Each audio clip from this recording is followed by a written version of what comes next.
Malaysian authorities are clamping down on illegal settlements in and around Kuala Lumpur. The move aims to stop undocumented immigrants from encroaching into the capital.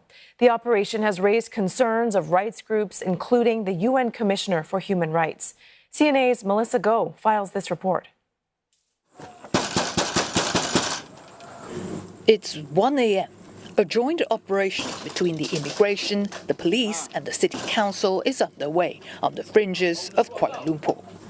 Over 100 officers, some armed with machine guns, march in to clear out this illegal settlement that houses some 30 families, mostly ethnic Rohingyas. Malaysia is home to almost 200,000 asylum seekers and refugees registered with the UNHCR. Now, almost 90% of them are from Myanmar. The majority of them are ethnic Rohingya fleeing persecution in Rakhine. 39-year-old Muhammad Ali Amin, who's an ethnic Rohingya, was among scores that were picked up by the enforcement team. A father of 3 small children, Muhammad Ali said he followed a city garbage truck each morning to clean the streets of Kuala Lumpur.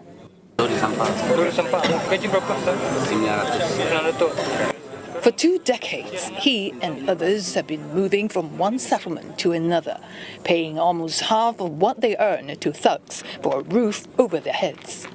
This young ethnic Rohingya mother said she was born here and her child is barely 1 year old.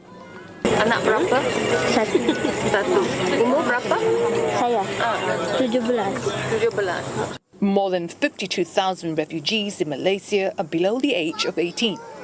While it's unclear where these Rohingyas have been taken to, the Director General of Immigration promised that the UN Refugee Agency would be contacted for those issued with UNHCR cards. Kehadiran mereka tu telah melahirkan kebimbangan daripada masyarakat tempatan dan bahawa kawasan ini memang berhampiran sangat dengan bandar ibu kota dan tempat-tempat lain juga kita akan susuli. Mereka rakyat asing yang berada di bandaraya ini adalah mereka yang mempunyai dokumen perjalanan dan pas kerja yang sah sahaja yang boleh berada di ibu kota kita ni.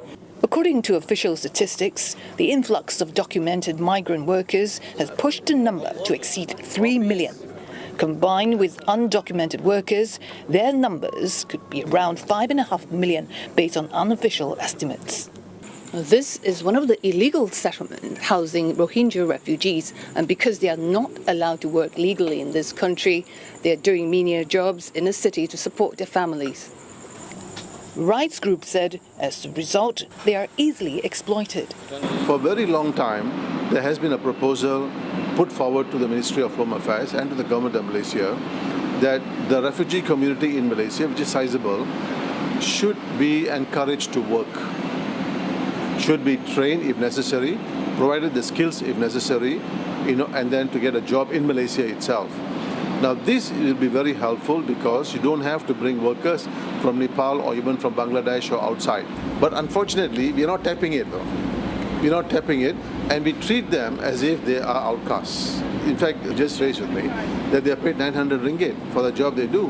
This is against Malaysian law. In Malaysia, the minimum pay is fixed at 1,500 ringgit. That's about $320 US. He also urged people to change their mindset towards the refugees and let them be integrated into the society. Meanwhile, visiting UN High Commissioner on Human Rights said Malaysia can do more for the refugee community. Malaysia's leadership role as a future ASEAN chair will be very critical. It would be important for the government to adopt also a comprehensive refugee protection system, reinforcing the legal status of refugees and enabling their access to employment, to formal education, to health and other essential services. Malaysia takes over the chairmanship of ASEAN next year. Melissa Goh, CNA, Kuala Lumpur.